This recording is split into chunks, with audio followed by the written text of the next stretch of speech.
वैसे तो मनुष्यों में बहुत ही कम ऐसे लोग होंगे जो दो चार बार भी अपने जीवन में नाम नहीं लेते होंगे।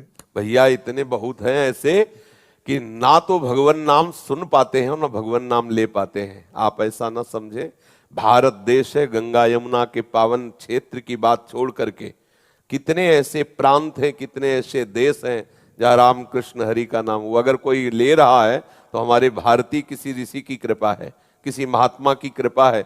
नहीं, ये अत्यंत दुर्लभ नाम है। राम कृष्ण हरि राधा ये सब नाम ऐसे सब नहीं ले पाते। अगर जैसे लोग कह रहे हैं फिर तो सबई ले रहे हैं, नहीं ले रहे हैं, पक्का नहीं ले रहे हैं। ये बात मत समझना कि सबई ले रहे हैं। कोई विरला भाग्यशाली है जो भगवान का नाम जप करता। अत्यंत दुर्लभ विषय है भगवान का नाम, कोई साधारण बात नहीं। जब किसी संत की नजर पड़ी है वही राम कृष्ण हरि बोले। ये संत महापुरुषों में मतलब चमत्कार होता है। जैसे देखो उपहास के लिए भी कोई संत जा रहा हो बोले हे बाबा जय सिया राम, निकला नाम, निकला नाम। ये उस महात्मा के दर्शन का फल। राधे श्याम, ए बाबा राधे राधे, कुछ भी उपहास में बोले तो भी सच्चिदानंद प्रभु का नाम बोलेगा। ये संत की महिमा है। संत दर्शन से नाम जपने की स्फुरना, नाम को अत्यंत प्राणधन मान करके आसक्त होने की महिमा, ये सब संत। तो जो संतों से विमुख है, जो सत्संग से विमुख है, वो अगर आप ऐसा सोचते हो सब राम नाम ले रहे हैं, सब कृष्ण हरि बोल रहे हैं, नहीं, सब नहीं बोल रहे। ये गंगा यमुना का प्रताप है, पावन क्षेत्र, जहां मरने पर कम से कम तो बोला ही जाता है राम नाम सत्य है। ये तो कोई बिरले महाभागवत जनों की कृपा पात्र नाम जपते हैं, और जो जपते निश्चित कल्याण होता है। एक हाथ में जितने दीमक है उतने में तुम्हारा प्रांत आ जाएगा पूरा। एक हाथ मिट्टी में जितने जीव हैं, परत के परत हैं, उतने में तुम्हारा पूरा यूपी आ जाएगा।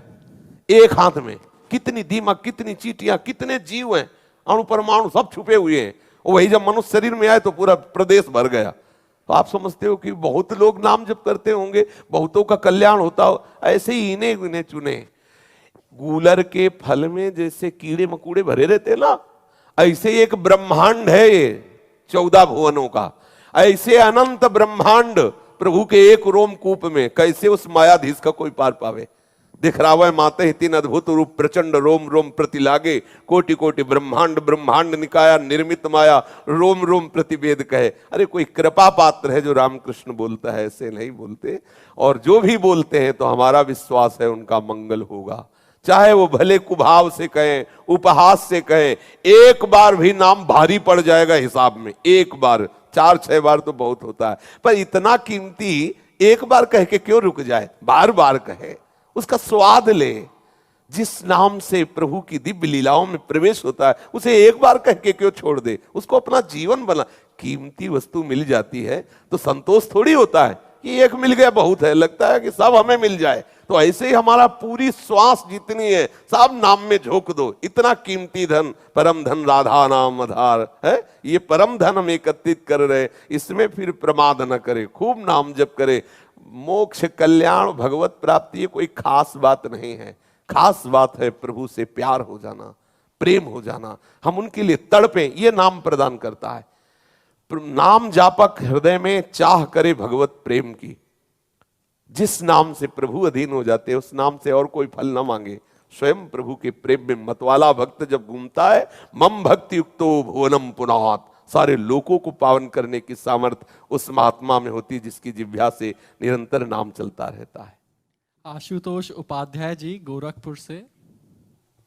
राधा वल्लभ श्री हरिवंश गुरु जी, मैं पिछले 20-25 दिनों से आपका प्रवचन एकांतिक वार्तालाप सुन रहा हूँ। स्वामिनी की कृपा से आपकी वाणी का काफ़ी प्रभाव पड़ रहा है। पिछले 15 दिनों से लहसुन प्याज छोड़ दिया है तथा वैष्णव अपराध व दोष दर्शन से दूर रहने का प्रयास शुरू कर दिया है।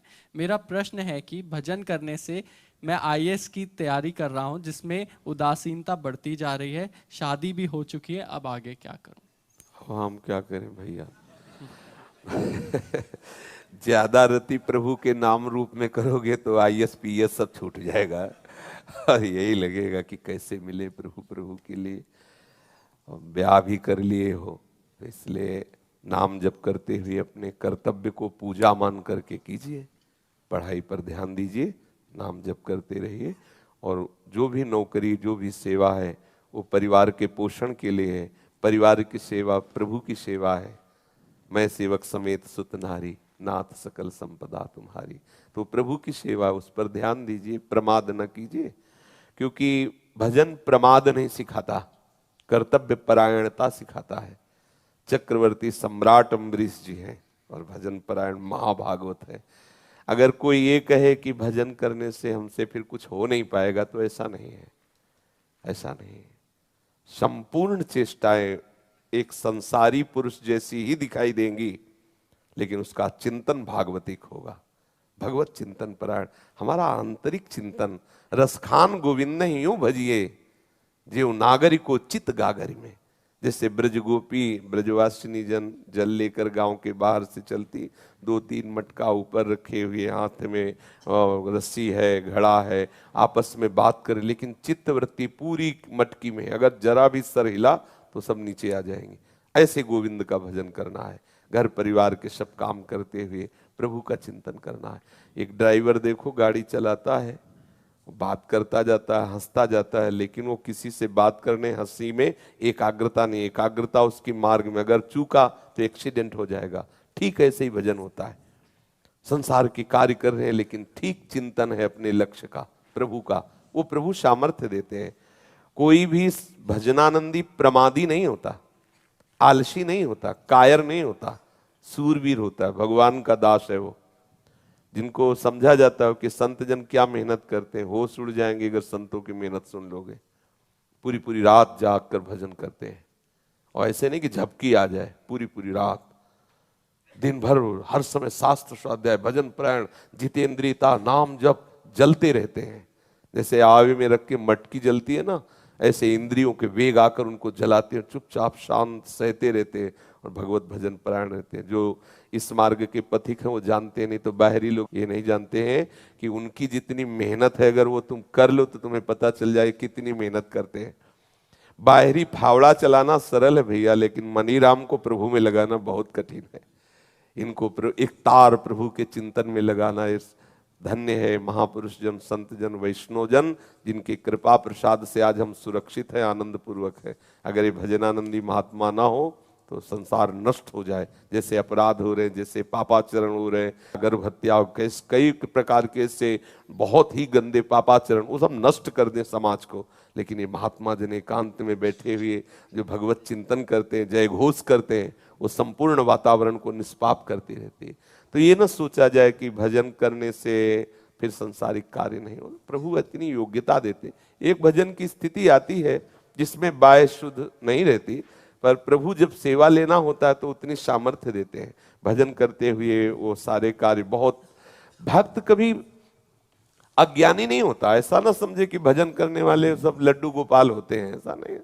बड़े बड़े विद्वान, जिन भक्तों की आप चर्चा करो, देखो ज्ञान के समुद्र हैं, न जाने कहां से ज्ञान प्रकट होता है, क्योंकि वो ज्ञान समुद्र प्रभु से जो ज्ञानी नाम अग्रगण्यम बुद्धिमताम वरिष्ठम जितेंद्रियम, और ऐसे राम जी के चरण लिए बैठे हनुमान जी।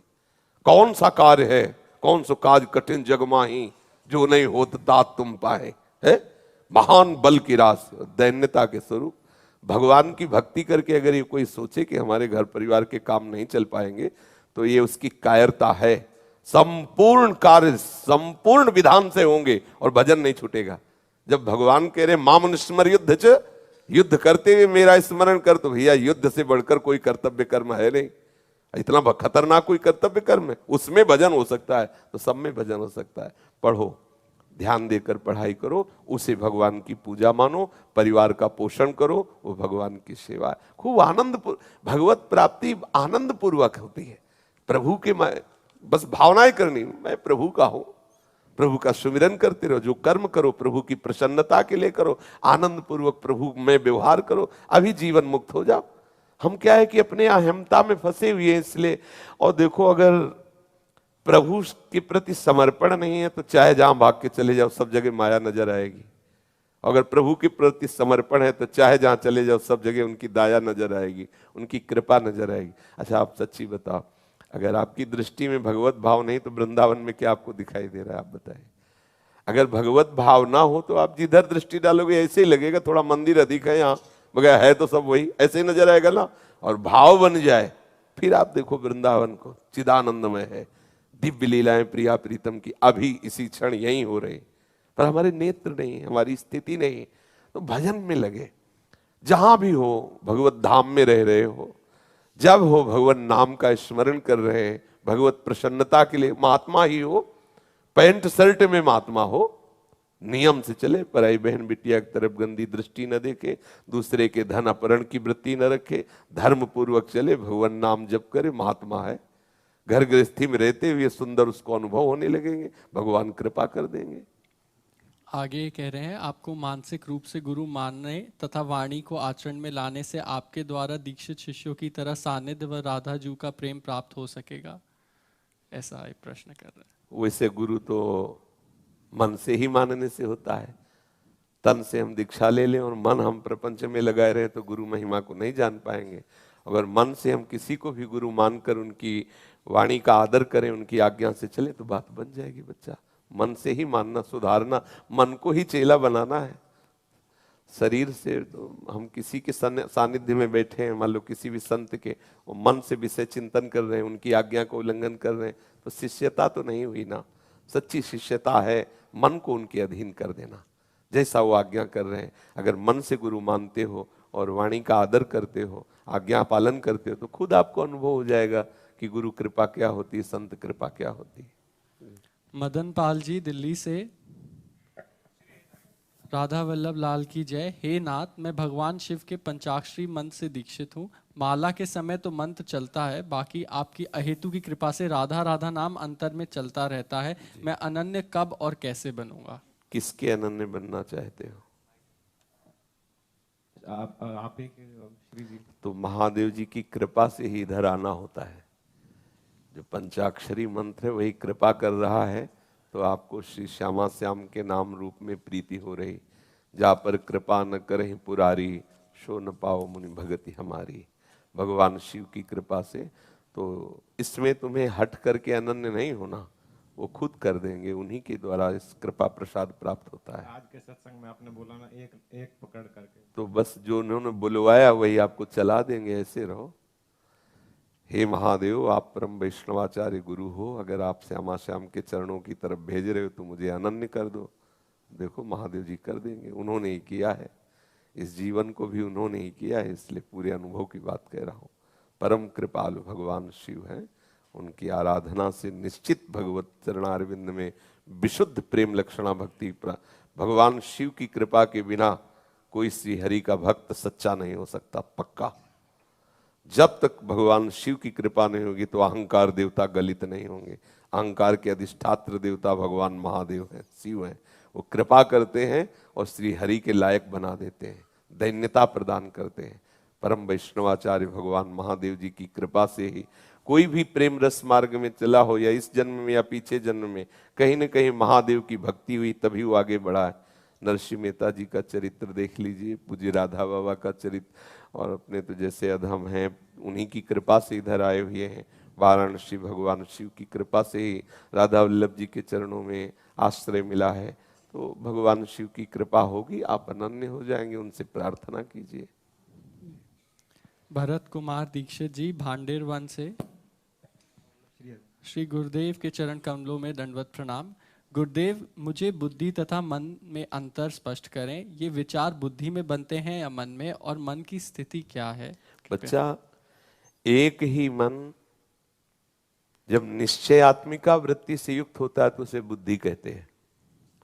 एक ही मन जब संकल्प विकल्प करता है तो उसे मन नाम से कहा जाता है। एक ही वही अंतःकरण में चतुष्टय नाम से जो कहा गया है, वो जब चिंतन प्रधान होता है तो उसे चित्त कहते हैं। जब क्रिया का कर्ता प्रधान होता है तो उसे अहंकार कहते हैं, इसलिए उसको अंतःकरण चतुष्टय नाम से कहा गया। तो बुद्धि का क्षेत्र है निश्चय करना, विचार करना। मन का क्षेत्र है संकल्प विकल्प करना। ठीक, ऐसा करना चाहिए, ऐसा नहीं करना चाहिए, ये ऐसा हो जाता, ऐसा संकल्प विकल्प करना। चित्त का विषय है चिंतन करना। अहम का विषय है कर्ता भाव, भोक्ता भाव, क्रिया को स्वीकार करना, भोगों को स्वीकार करना। तो एक ही मन, ये चार वृत्तियों को धारण करने के कारण अंतःकरण चतुष्टय कहा गया। प्रधान इसमें मन ही है। वो जब निश्चय भाव को प्राप्त करता है तो बुद्धि कहा जाता है। चिंतन भाव को प्राप्त कर तो चित्त कहा जाता है, क्रिया स्वीकार करता है तो आम कहा जाता है, संकल्प विकल्प करता है तो मन कहा जाता है। इसलिए शास्त्रों में कहा गया मन ही बंधन और मोक्ष का कारण है। मन जो प्रभु में लगा है वो मोक्ष का स्वरूप है, विषयों में लगा है वही बंधन का कारण। क्योंकि ये अंतःकरण चतुष्टय कहने में चार है एक ही, वही संकल्प विकल्प निश्चय चिंतन के कारण अंतःकरण चतुष्टय कहा गया है। समझ रहे बच्चा जी? सतीश बब्बर जी, गुरुजी मैं दिल्ली का निवासी हूँ, मेरा चित्त भगवान कृष्ण और राम जी में ही रमा है। अब राधा जी का चिंतन किस प्रकार किस रूप को मानकर करूं या भगवान का ही ध्यान आपको करता हूं? करने की जरूरत नहीं, आप राम कृष्ण का ही चिंतन कीजिए। उनकी प्राण प्रिया है, वो प्रसन्न होंगे, उनके चरणों का परिचय दे देंगे। हमारी सामर्थ्य नहीं कि हम परिचय प्राप्त कर सके। हमारे यहाँ रसिक महापुरुष कह रहे हैं, लाल रंगीलो गाइए ताते प्रीति रंगीली पाइए। लालजू महाराज प्रसन्न हो तो लाडली जी के चरणों में प्रेम दे दें, तो हम उनको रिझाएं, वो अपनी लाडली जी के चरणों में प्रेम दे देंगे। हम कैसे क्या करें इस विषय में प्रश्न न करें। यदि रामकृष्ण चरणों में प्रेम है तो आप उसी आसक्ति को बढ़ाइए, आगे का कार्य वो खुद आपको भेज देंगे। उनका हृदय धन है प्रियाजू, वो वहां प्रीति करा देंगे।